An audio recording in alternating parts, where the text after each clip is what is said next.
आप उस इंसान को छोड़ भी नहीं सकती और बर्दाश्त भी नहीं कर पा रही। डेली एक इमोशनल ट्रॉमा साइकिल से गुजर रही हैं।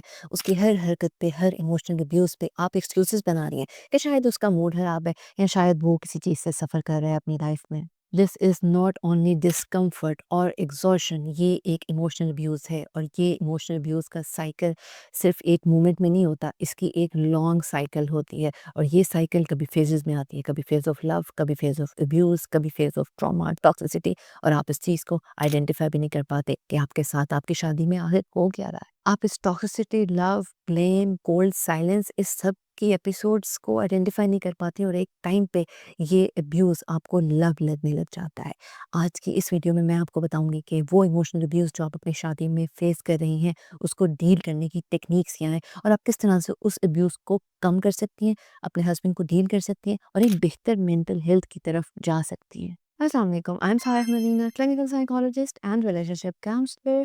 आप अपनी इमोशनली अब्यूजिव मैरिज में जितना भी स्टक फील करें, this video can be first step towards healing और आप इन सारी टेक्निक्स को अप्लाई करके अपनी इस इमोशनली अब्यूजिव मैरिज को बेहतर तरीके से डील कर सकती हैं। टिप नंबर 1 है वैलिडेशन एंड मेंटल स्क्रिप्टिंग। वो सारे मोमेंट्स जब आपको गैसलाइट किया जा रहा हो, जब आपको इमोशनली कंफ्यूज किया जा रहा हो, जब आपको ब्लेम किया जा रहा हो कि तुमने तो ऐसा ही किया या तुम हो जो मुझे प्रोवोक कर रही हो, आपने क्या करना है, आपने जर्नलिंग स्टार्ट करनी है, आपने उनकी इवेल्युएशन स्टार्ट करनी है उन सारे मोमेंट्स की जिनसे आप गुजर रहे हो। आप उस मोमेंट को लिखो कि आपने क्या किया, उनका रिएक्शन क्या था, क्या आपका रिएक्शन वैलिड था या नहीं था, या पहले उन्होंने कुछ ट्रिगर किया तो आपने किस तरह से बिहेव किया। वो सारी चीज़ें लिखो और सिचुएशन को इवैल्यूएट करो तो आपको पता लगेगा कि वो आप नहीं हैं जो चीज़ों को ट्रिगर कर रही हैं, बल्कि आपको ट्रिगर किया जा रहा है और आपकी हर चीज़ को, हर इमोशन और हर मेमोरी को डिनाई किया जा रहा है। Next you have to do mental scripting.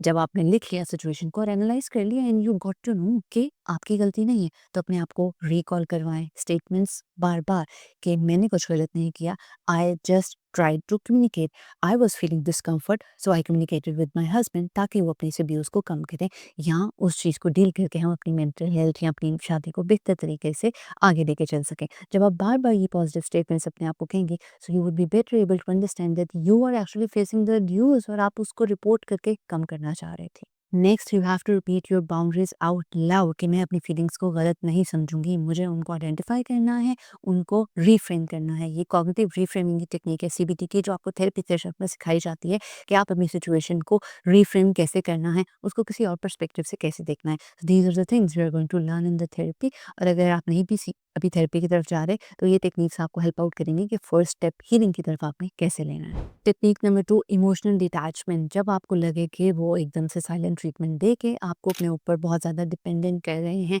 Attachment बढ़ा रहे हैं और आपको ये रियलाइज़ करवा रहे हैं कि अगर आपका बिहेवियर ठीक होगा तो ही वो आपसे बात करना शुरू करेंगे या आपके ऊपर इमोशनल इन्वेस्टमेंट करना शुरू करेंगे। So here you have to realise कि आपने अपने आप को इमोशनली डिटैच कैसे करना है। इसका पहला स्टेप है you have to recognise the control. अपने आप को बताना है कि वो मुझसे मेरा कंट्रोल छीन रहे हैं और मुझे अपने ऊपर इमोशनली डिपेंडेंट करना चाहते हैं। जब तक आप ये रियलाइज़ नहीं करेंगी तो आप आगे नहीं बढ़ सकेंगी। Do not Chase validation. Next आपने अपने आप को ये बताना है कि उनकी वैलिडेशन आपने नहीं लेनी। हर उस बात पे सॉरी नहीं कहना जो वो आपको बता रहे हैं कि आपने गलत की है, बल्कि सिचुएशन को एनालाइज़ करके तभी सॉरी फ़ील करना है और कहना है जब एक्चुअली में आपकी मिस्टेक है। यूँ वो आपसे सॉरी बुलवा-बुलवा के आपको और ज़्यादा डिसरिस्पेक्टफुल फ़ील करवा सकते हैं और एक पॉइंट आएगा जब आपको अपनी डिसरिस्पेक्ट फ़ील नहीं होगी। आगे आपने अपने आप को इमोशनली रीडायरेक्ट करना है। जिस तरह से उन्होंने आपको इमोशनली डिस्कनेक्ट किया है आपके सारे दोस्तों से, आपके लिए एक्टिविटी से, फैमिली से, आपने अपने कनेक्शंस मजबूत बनाने हैं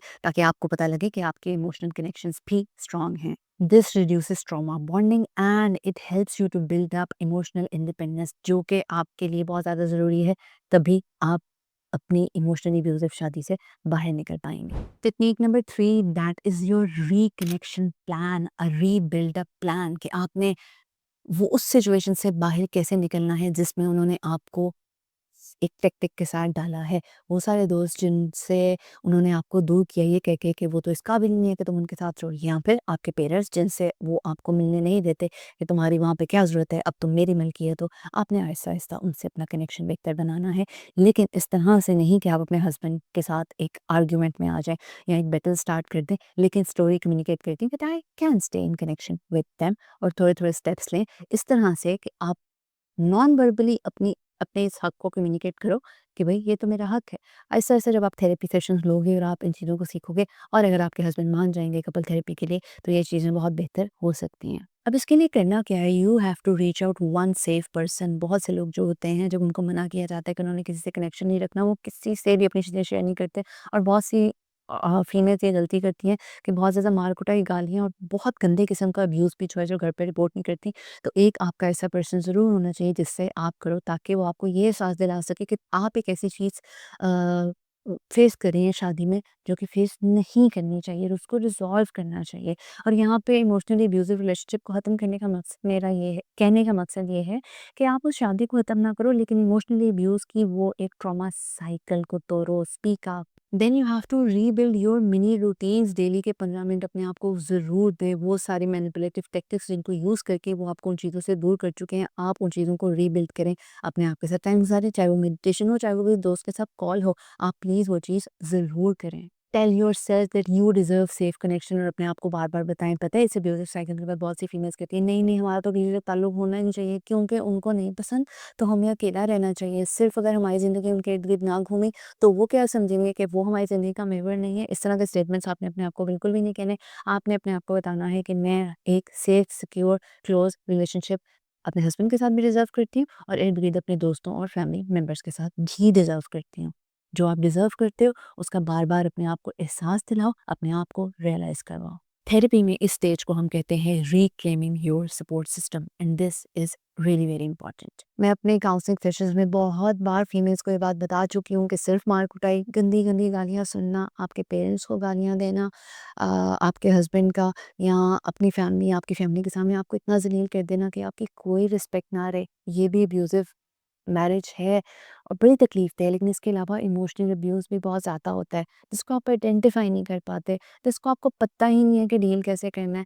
आप समझते हो कि शायद शादियाँ बिल्कुल वैसी ही होती हैं। And I have seen females crying like एक ऐसे इंसान की तरह वो रोती रहती हैं कि शायद उनका कोई अपनी ज़िंदगी पे हक ही नहीं है। तो प्लीज़ इस चीज़ को आइडेंटिफ़ाई करें कि इतनी घुटन-ज़दा शादियाँ नहीं होनी चाहिए और इस ट्रॉमा साइकिल को तोड़ना बहुत ज़्यादा ज़रूरी है। अपनी बाउंड्रीज़ को आइडेंटिफ़ाई करें, अपनी फीलिंग्स को वैलिडेट करें, अपने आप को बताएँ कि ट्रॉमा हो रहा है, अपने आप को अपने हकूक़ का एहसास दिलाएँ, बताएँ दैट रिक्लेम योर सपोर्ट, अपने आप को बताएँ that you deserve your connections. खुद पे डाउट करना बंद करें, अपने आप को बताएँ कि मैं self worth, self esteem regain कर सकती हूँ। I have the right and I can move out from this emotionally abusive marriage.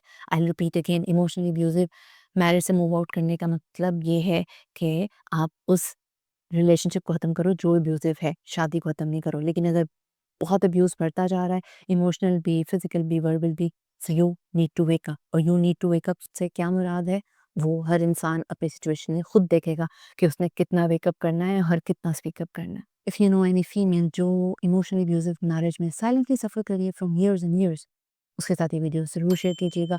उसको इनकरेज करें कि वो थेरेपी सेशन ले, इन चीज़ों को डिस्कस करे, वेंट आउट करे और सॉल्यूशन लेके जाए अपने थेरेपिस्ट से। किस चीज़ से बाहर कैसे निकलना है। Honestly you have right to get out of this abusive relationship और आप इसको अपना कोई कसूर मत समझो कि आपके ऊपर कोई आज़माइश है या आपने सारी ज़िंदगी इसको झेलना है। कोई क्वेश्चन है कमेंट सेक्शन में पूछ लीजिएगा। चैनल को सब्सक्राइब नहीं किया, सब्सक्राइब कर लें, बेल आइकन पे क्लिक कर लें because I keep on coming up with such videos regularly. जब तक मेरी नेक्स्ट वीडियो आती है तब बहुत ज़्यादा ध्यान रखिएगा। अल्लाह हाफ़िज़।